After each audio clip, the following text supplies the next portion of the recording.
A young woman is studying for her university exams. Two police officers are on a routine patrol. And a car has run out of petrol as a family heads home from a party. Their journeys were about to intertwine. We had two names, but one was a real person that we were starting to look for. I've no doubt that there would have been significant loss of life. He made no secret of the fact that he was in Melbourne. He stood out because he was eating so many lollies. Although he had had the bonnet up, he paid no attention to the engine at all. He definitely had something to do with it, but he may have been the target.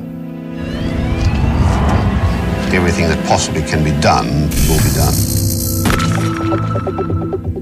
The way he said goodbye, he didn't just say, see you later or anything like that. He actually had a long handshake and said, goodbye.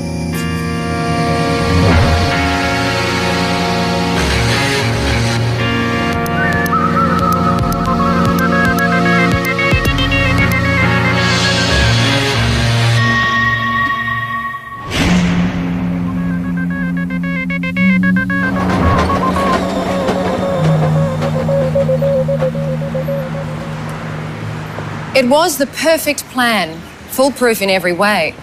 But what was to be fail-safe in the operation of this crime was to be its undoing. As forensic specialists and detectives were about to discover, this was no ordinary investigation. Terrorism had arrived in Melbourne.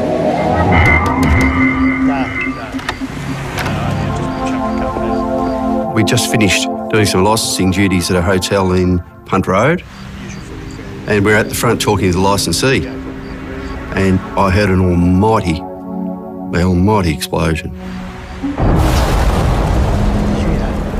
And of course the first reaction was just to sort of say thunder, and we giggled a bit and looked up, and it was a beautiful clear sky with a million stars, and immediately just reached into the police car and called on the radio to communications centre.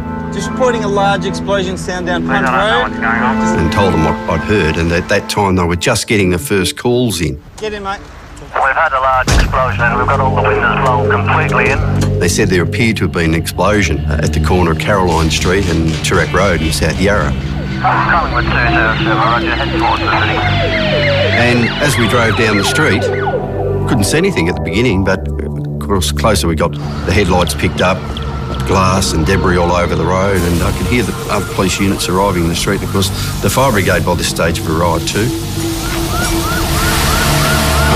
150, roger. The fire brigade are the combating authority at this stage. There were a number of different fires burning. There was mass damage in a lot of shops. The helicopter was hovering overhead, providing some light. There were certain reports across the police frequency. Some suggested it might have been a gas explosion. Some suggested it might have been a bomb. We have a smell of gas. 150, roger. Was it a fire that had set off something inside a process? And I think there was a dry cleaners on the corner there too. I mean, something to do with that. We really didn't know what we were facing at that time. In the early stages of any major crime, Chinese whispers are a real problem, and by the time it filters down to the investigators, the stories are obviously exaggerated, so you're going with a reasonably open mind. Fire evacuation system to be put into effect. Someone yelled out that there was a person down the laneway, and I could see the silhouette of a person in the flames, against the flame. We raced over to get the person. It was a young female, and very distressed at that stage, and I think she could hardly even speak to us. But she was able to tell us that she was a student, a university student, and been studying in one of the office suites above. When the explosion went off below her, she didn't quite know what had happened, and she, in fact, had fled from the premises and hidden in the laneway where we found her. Get her around this side. We took her down and handed her over to the ambulance crew, and then went back to evacuate the people to make the scene safe and keep the crowd out. because we're always got to be mindful of a secondary explosion. It was pretty clear that something had happened. We weren't sure exactly what it was, so we set up a crime scene and called in the relevant experts that we believed were required for the job. The arson squad, the armed robbery squad, the major crime squad were all located in our vehicles and told to remain in a perimeter. Just get them out of the city, just keep them well away. There are uniformed people standing there directing traffic and reasonably exposed. So we're also protecting their welfare because you still don't know if it was a criminal act and whether there were offenders still within the crime scene. The Special Operations Group had a very important job to do to declare the crime scene safe.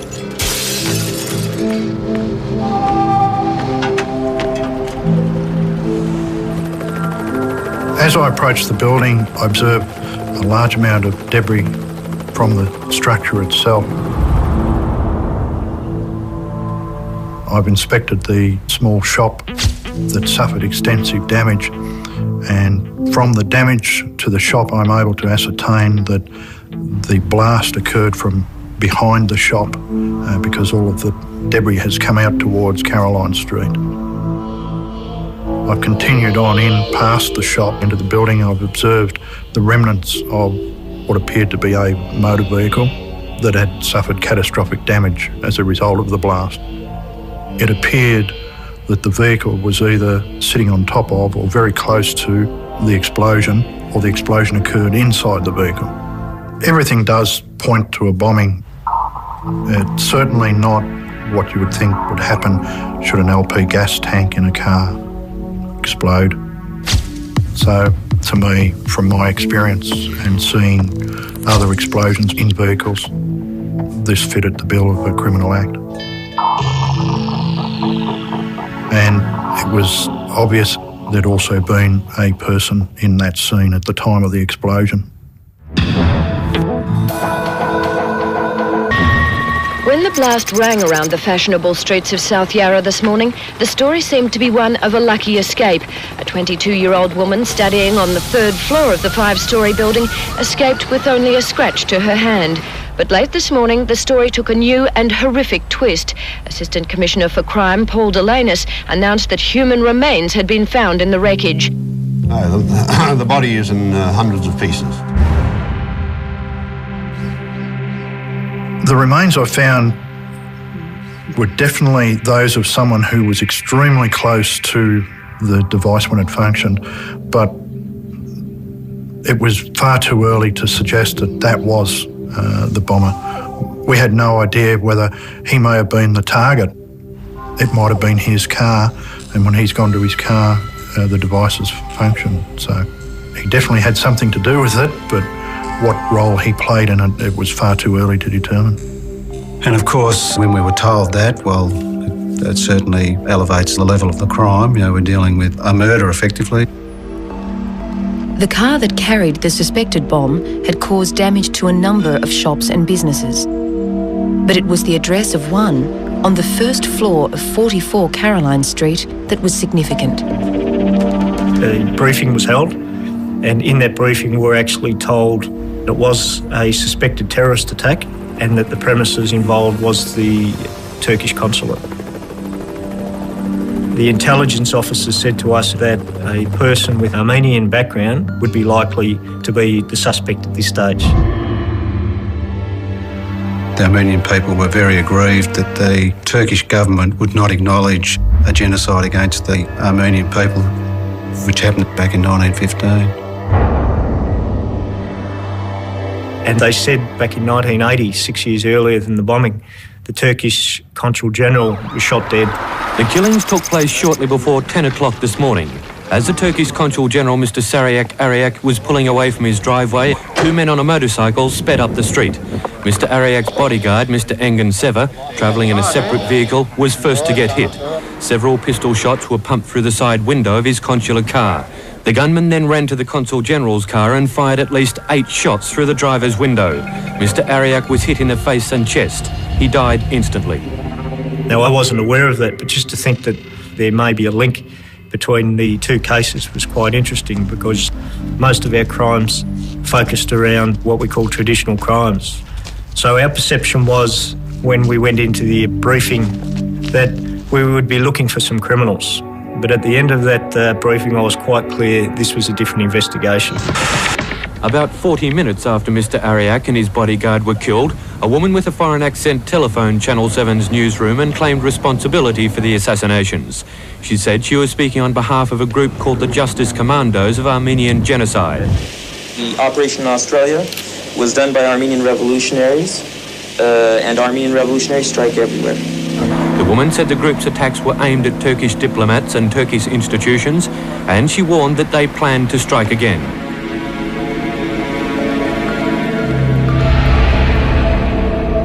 When we made our way to the first floor, which housed the Turkish Consulate offices, the damage was quite extreme, quite severe.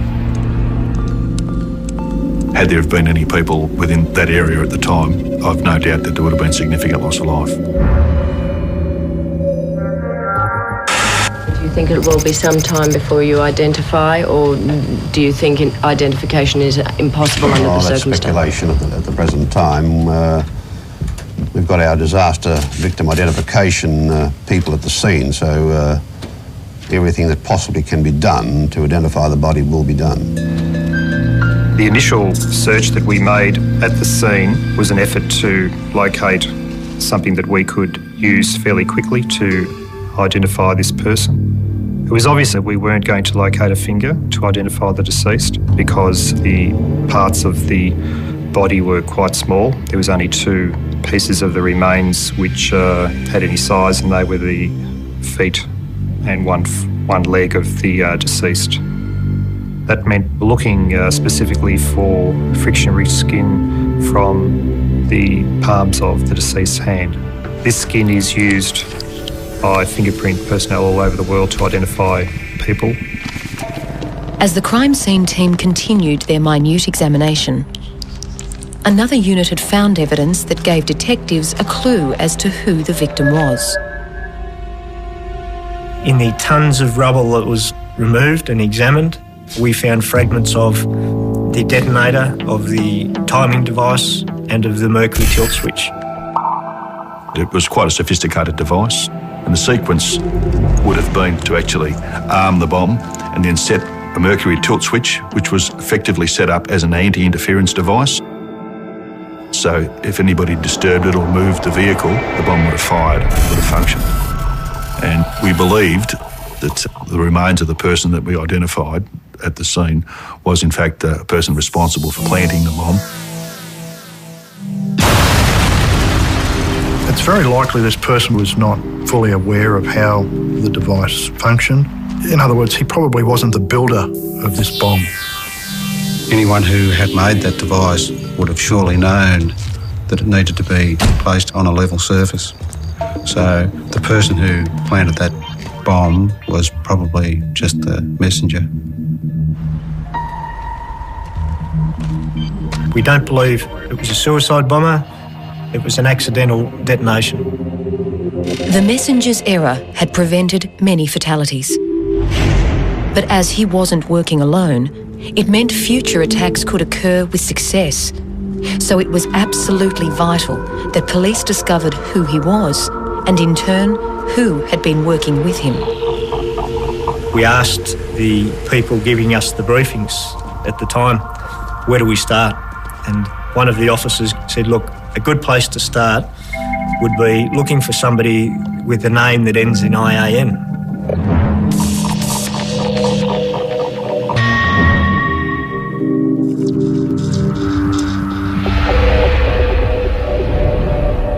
A car bomb had exploded in the car park below the Turkish Consulate offices. Its courier killed when it detonated prematurely. The blast wave had taken the least path of resistance and pushed all remnants of the car into the 2 laneways on either side of the structure. One of the Special Operations Group members contacted us and they'd found a mangled registration plate of a car. So that gave us our first line of inquiry. Now, we did the normal checks on the ownership of that vehicle, and it came up to an address over in Mortimer Street in Heidelberg. Now, of course, at this stage, we didn't know whether the owners of that car were implicated, whether it was in fact the bomb car. So we decided we would go straight to the address because it was our only lead at the time and our most important lead. We went out there and spoke to the people, and it turned out that they'd advertised the car for sale. And about lunchtime on the Saturday immediately before the bomb, the man turned up and very quickly had a look at the car and bought it and drove off with it. Unfortunately, the two people that sold the car couldn't give us too much information at all, other than it was a Middle Eastern chap that he'd spoken to, and that was his description. There was no names or addresses obtained. What was going to happen was the paperwork would happen later on. So it really never gave us much of a lead at all.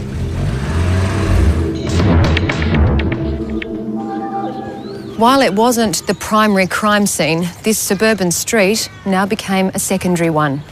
The bomb car had been purchased here, and detectives hoped that further evidence or clues to the buyer's identity could be found. I think it was about 2 or 3 houses down from this address. I had just asked the occupants of the house, did you see anything suspicious around about this time? And the two ladies in the house at the time said, oh yes, well, we saw a red car parked out the front of that house with the engine running at that time. And it was an interesting observation because normally you wouldn't notice those sorts of things. But one of the girls was waiting to be picked up by her friend, and when she heard the car out front, because it's a quiet suburban street, she went out thinking it was a friend. It wasn't a friend, so she thought, oh, okay, I'll wait here. So she sat there for some minutes looking at this car with its engine idling, which is reasonably suspicious in itself. She wasn't able to identify the person in the car, but she was very specific about how she described the car. It was a red Holden Commodore sedan, and it was either new or that clean it was very new. So it may have been a hire car or something like that. It seemed more than a coincidence that these two separately witnessed events occurred at the same time. Was one the hapless messenger, the other his accomplice? While we were conducting the door-to-door canvass and obtaining statements from these witnesses, we'd received some information from other investigators that they'd recovered a wallet at the crime scene, which contained a bus ticket that had a name on it, Jacobson, and it indicated that the person had arrived in Melbourne in the early hours of Saturday morning. The bus ticket was a return ticket, and Mr. Jacobson had a seat on the bus that was currently on its way back to Sydney. So we organised to stop the bus, and as predicted, Mr. Jacobson's seat was empty. So that sort of suggested to us whoever was holding the Jacobson ticket was the person that was killed in the bomb. Like the buying of the Tirana, Mr. Jacobson had left no contact details when the bus ticket was purchased. So with little else to go on, the detectives followed their gut instinct. Bearing in mind that we had this suspicion that perhaps this red car might have been a hire car, we thought, well, we'll just go and check out a couple of the hire car places in the vicinity of the bus depot. When we went to the budget rent-a-car office, I inquired as whether they'd rented out any red Commodores. They were quite happy to give us the records. There wasn't that many from memory, but as I flicked through, I saw the name Levon appear on one of the loan agreements, and it pretty well hit me straight away that that name that ended with an IAN was more likely than not an Armenian name. So straight away, that actually gave us the first concrete evidence that we were on a lead and had a suspect's name. The other name, Jacobson, to us was just a name on an inventory. So we had two names, but one was a real person that we were starting to look for. We certainly thought that there was a possibility that Mr. Jacobson could have been Demirian, but we didn't really know. It was very early in the piece. We knew we had a deceased person with a bus ticket in his pocket in the name of Jacobson. We knew we had apparently an Armenian person who'd hired this car from a budget. So things were starting to connect up, and we're starting to have fairly positive thoughts about the fact that we may well have identified, the potential offender for this crime. But another item in the wallet would take them in a totally different direction.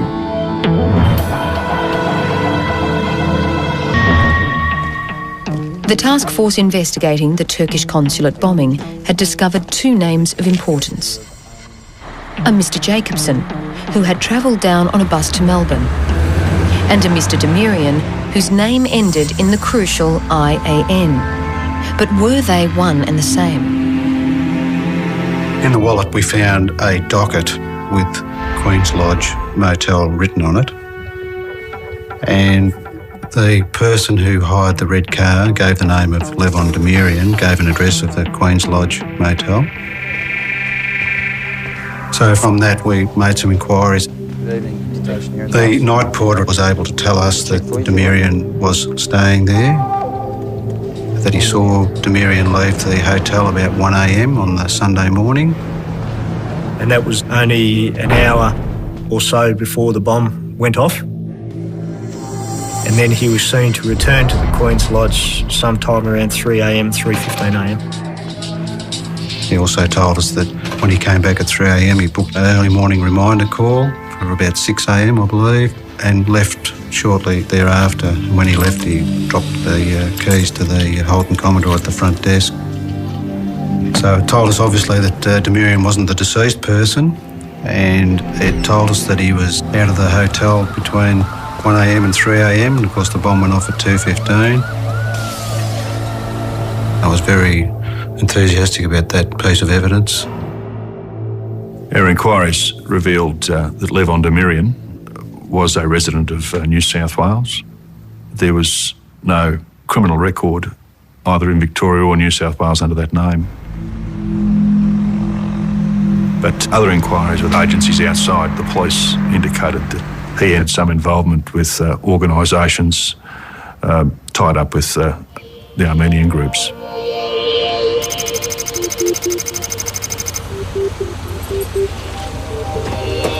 Within 24 hours of the bomb blast, Demirian was back at his home in Sydney, and surveillance officers were there to greet him. Had the bomb gone off when it was intended on the Monday morning, this is where he would have been, totally unconnected. But it exploded prematurely, and a trail of evidence was leading to his door. But without the detectives knowing who the dead man was, the evidence would mean next to nothing. They needed to know the true identity of Mr. Jacobson so they could prove that he and Mr. Demirian knew each other and had conspired to commit the bombing. During the course of the search at the scene, I located a number of pieces of skin. They were located in the north laneway behind the Turkish Consulate building. They were probably no bigger than a 5 or 10 cent piece. They were just pieces of skin. There was no flesh attached to them at all. Obviously, we were hoping they had come from the palms of the hands so we could subsequently identify the deceased. Getting a print was a fairly easy process. It was just inked and rolled onto a piece of paper. The prints were quite clear and contained enough characteristics to make a formal identification. With little computer technology available in 1986, fingerprint experts would rely on detectives to give them a name so that they could run it through their card system in hope that the suspect was on file. And at this point in the investigation, that name was more important than ever. We received information that Mr. Demirian had been to a travel agent on the Monday morning and had booked a airfare to Beirut, and that Mr. Demirian had shaved off his beard, which of course straight away indicates an added degree of suspicion. The flight was to leave on the Wednesday morning on the 26th, so It's now Monday afternoon and we're very tired. Most of us had been up since the Saturday morning. We know our main suspect is about to leave the country, but it was critical that we had to identify the person that had died. So we put a lot of effort into trying to identify who that was. So we needed to find out as much as we possibly could about Levon, particularly in relation to who his associates were, and trying to find someone who's no longer there. Various intelligence agencies and investigators in New South Wales suggested it might have been a very close friend of Demirian's, a fellow by the name of Hackob Levonyan. The investigators supplied us with Hackob Levonyan's name for us to check off against the impressions from the pieces of skin. Our investigations found that he had not been recorded or fingerprinted in this country. Hackob Levonyan was a quiet family man and worked as a jewellery setter. He had no criminal record. We spoke to his workmates who basically corroborated what we already knew about Hackob, the fact that he was a relatively likeable, easygoing sort of chap. But just prior to the bombing, he demonstrated that he was slightly agitated. When he actually left on the Friday afternoon, a co-worker said that he held his hand for a prolonged period, and the way he said goodbye, he seemed to be very nervous. He didn't just say, "see you later" or anything like that. He actually had a long handshake and said, goodbye. And in hindsight, he said, was he saying goodbye or we just couldn't work it out? It doesn't fit really because we knew Mr. Levonyan had planned to come back alive. So maybe they did know there was some risk involved. I'm sure carrying a bomb down on a public bus is quite high risk. The detectives were now about to take their own risk, and they hoped forensics would make it a safe option. If not, the investigation was in jeopardy.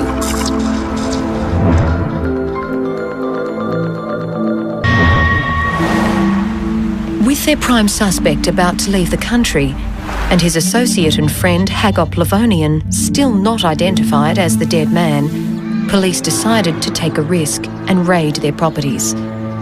They hoped evidence there would provide resolution to both problems. We didn't really want to go then. We were still early days with the investigation. The crime scene still hadn't been properly examined, and we still hadn't collated a lot of the evidence and material that we had to look through. But if we had have delayed going, he may well have fled the country. And of course, once he got to Lebanon, that we'd never see him again. There was a lot of media out at the time, a lot of people pointing the finger at the Armenian people. So we decided to execute the warrants the following morning. The raids began at first light as dozens of New South Wales and Victorian and federal police converged on 3 addresses north of Sydney and 1 in Canberra.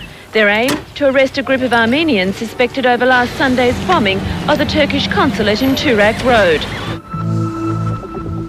A lot of evidence was seized at the time. There was a small book and it had the address of the Turkish Consulate in Melbourne, 44 Caroline Street, written in that book. And it had the names of the staff members. We found a lot of gadgetry and components and wiring that was similar to that used in the bomb down in Melbourne. In the drawer, they found a restaurant docket called the Pit Restaurant. It had Queen's Lodge Hotel written on it and a phone number. And down on the bottom of that, in the right-hand corner, was the number 13.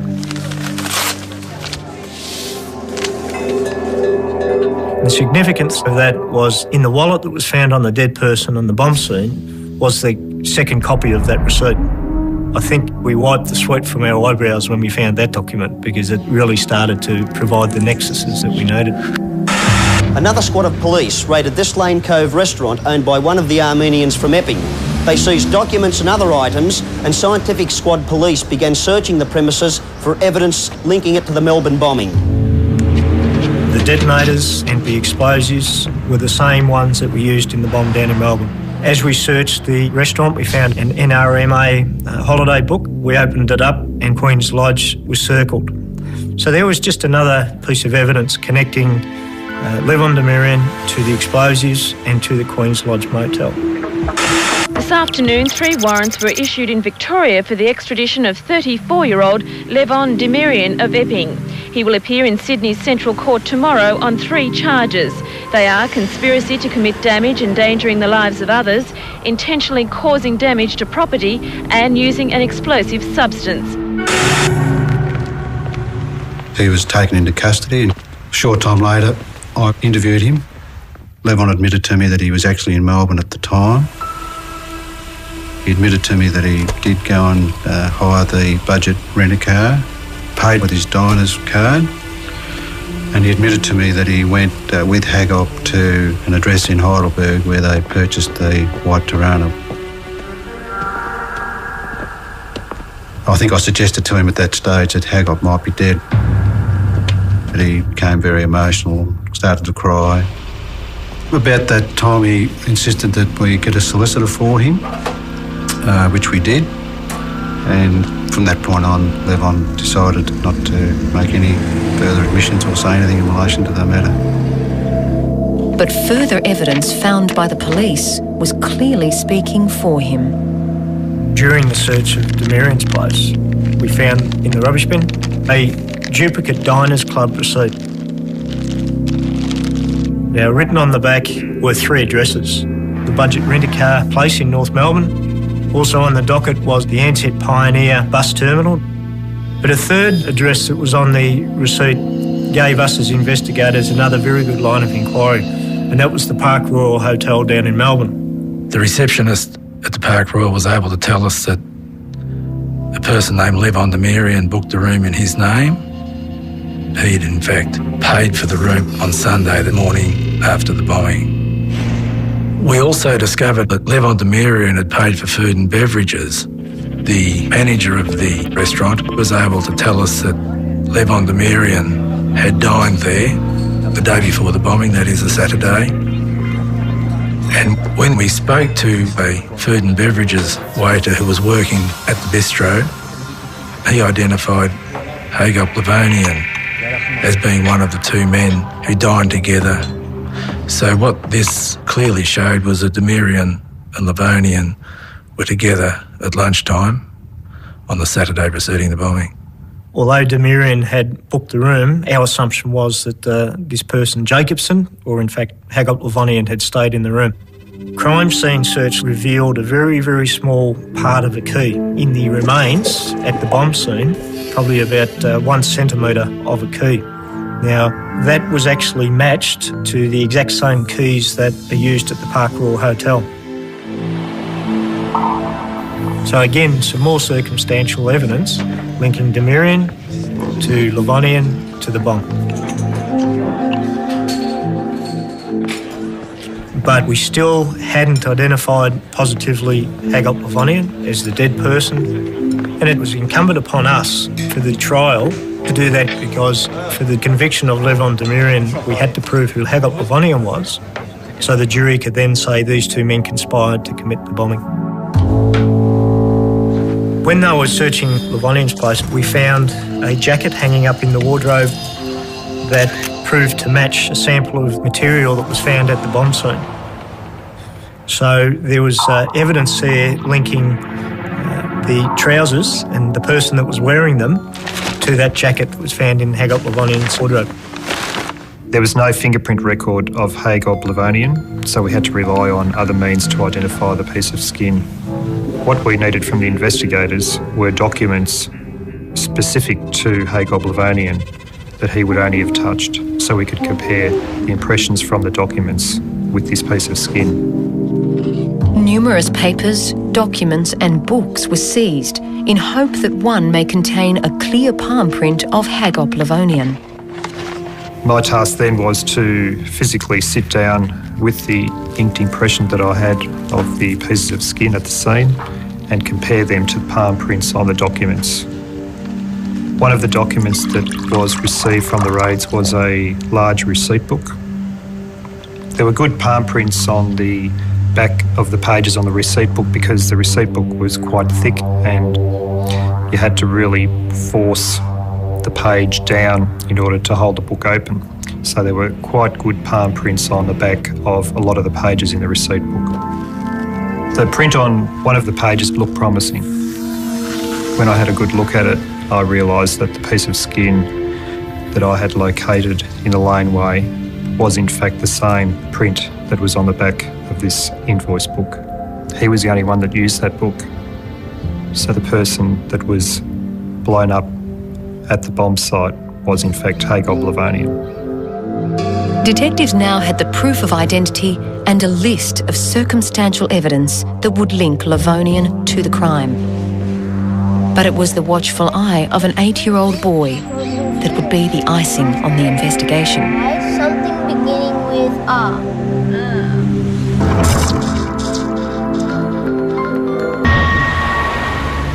Within 72 hours of the bombing, detectives had numerous crime scenes stretching from Melbourne to Sydney, each scene linking their two suspects, Hacop Levonian and Levon Demirian, to the bomb site.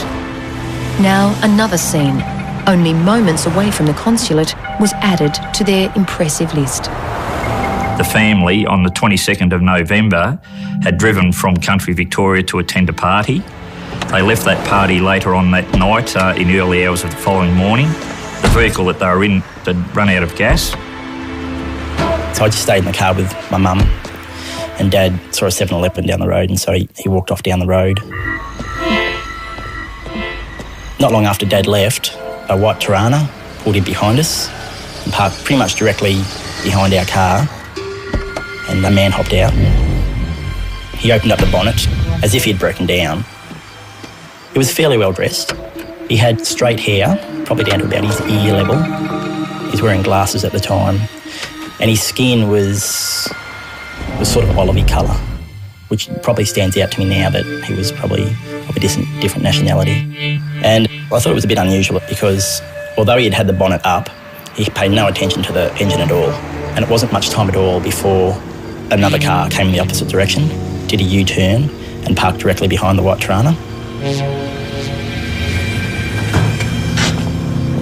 Then the other guy hopped out of the car. I can remember he had really bushy, big hair and a moustache. And they started talking. Couldn't understand him at all. It was as if they were speaking in another language. Me and Mum were playing a game at the time.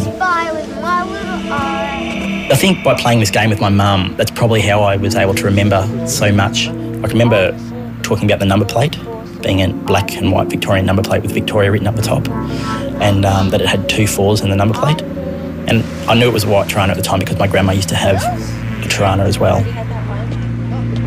When my dad came back from the petrol station, I can remember looking at the 2 blokes standing at the back of the Tirana in the boot.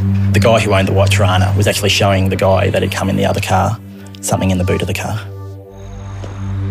After Dad put petrol in it, there wasn't enough to get the car started. So Dad went back to the petrol station. This time I went with him. The petrol station was probably about 2 or 3 blocks away. And I can remember as we were walking in to the 7-Eleven store, that's when we heard an explosion. But paid no attention to it at the time. It meant nothing. And then we got enough petrol. We walked back up to the car. The 2 blokes had left. Both the cars had gone then. The Tirana and the red car had gone. Drove down the road, turned around a corner. There was fire engine police everywhere. There was heaps of smoke. At that point for me, being 8, there was no connection whatsoever. And it wasn't until we got home the next day that we'd seen that there was a white Tirana advertised on the TV. I recognised it straight away from the car that was parked behind us. And so then we rang the police. Police have alleged that Levonian and 34-year-old Sydney chef Levon Demirian planted the bomb under the consulate building in Caroline Street and that Levonian was blown to pieces in the explosion. The bomb car is claimed to have been a white Tirana bought the day before. And today a family told Demirian's committal hearing they'd seen a similar car in South Yarra only minutes before the blast. Well, this 8-year-old boy, his integrity oozed. You could see that he was very truthful. He had no reason to tell lies.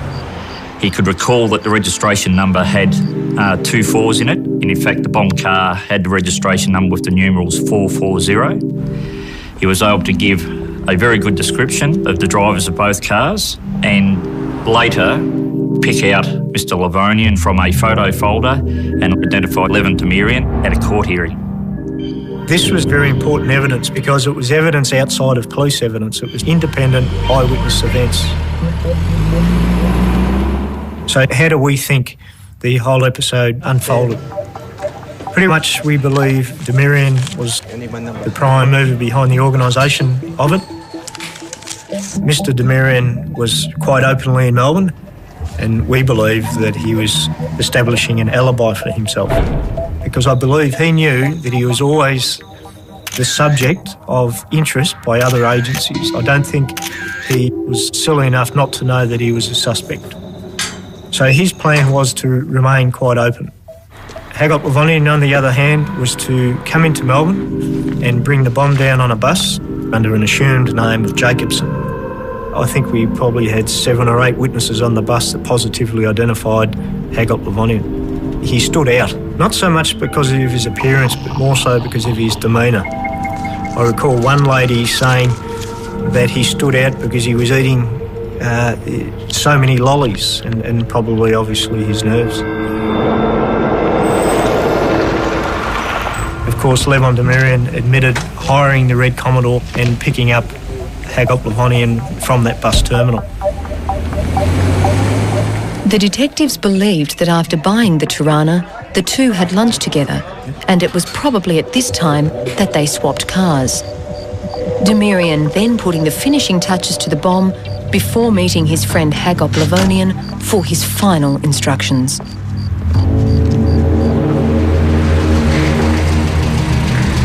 And then Hagop actually took the white Tirana and parked it in the rear of the Turkish Consulate.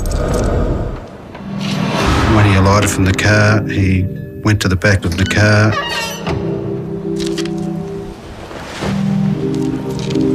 Then Hagop Levonian has sat the bomb in the bag on the back seat, but instead of sitting it flat, well, he sat it flat, but the seat was on an angle.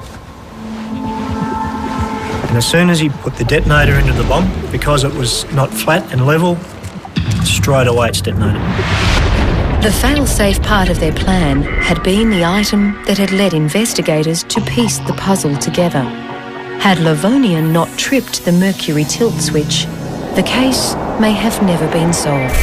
Miriam was charged with murder, conspiracy offences in regards to injuring people and damaging property.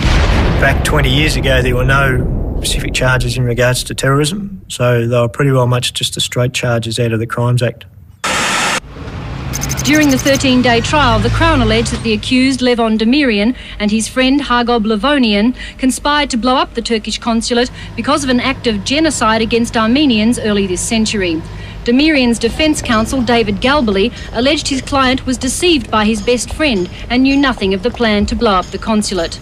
The jury of 6 men and 6 women began deliberating just before midday today, but just before 5 o'clock, the foreman indicated a verdict had been reached, guilty on both conspiracy and murder. Demirian must serve 25 years. The 10 years for conspiracy will be served concurrently. Mr Justice Cate gave an unequivocal warning of similar penalties to all others who might be tempted to conspire to commit acts of terrorism. Levon Demirian, who became one of Australia's highest security prisoners, appealed his sentence. The conspiracy charge was upheld. The charge of murdering his best friend was quashed.